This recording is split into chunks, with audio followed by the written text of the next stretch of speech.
పరిశుద్ధ గ్రంథం నుండి కీర్తనలు 85వ అధ్యాయం చదువుకుందాం. ఇప్పుడు ప్రార్థన.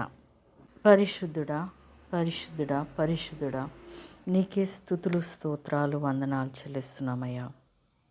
నీ వాక్యం ద్వారా ప్రభు మాతో మాట్లాడమని, మమ్మల్ని సరిచేయమని యేసయ్య పరిశుద్ధ నామం అడిగి వేడుకుంటున్నాం మా తండ్రి, ఆమెన్. పరిశుద్ధ గ్రంథం నుండి కీర్తనలు 85వ అధ్యాయం చదువుకుందాం. ఇప్పుడు యెహోవా, నీవు నీ దేశము ఎడల కటాక్షము చూపియున్నావు. చెరకుపోయిన యాకోబు సంతతిని నీవు వెనుకకు రప్పించి ఉన్నావు.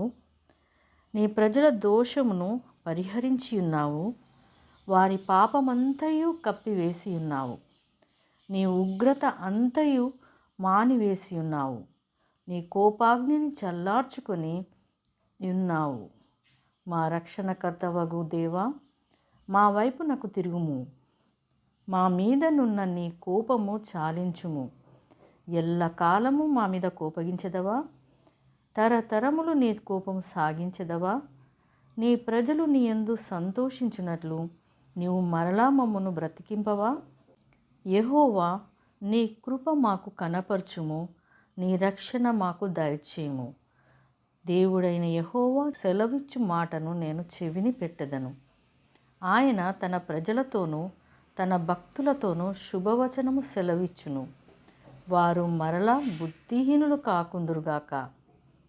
మన దేశంలో మహిమ నివసించున్నట్లు ఆయన రక్షణ ఆయనకు భయపడు వారికి సమీపముగానున్నది.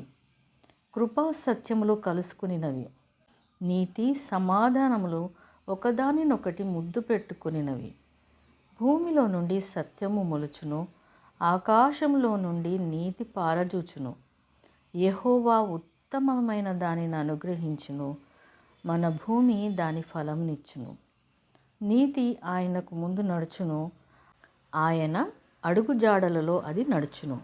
దేవుడు తన పరిశుద్ధ వాక్యంను మన అందరి హృదయంలో ఫలింపచేయునుగాక. ఆమెన్.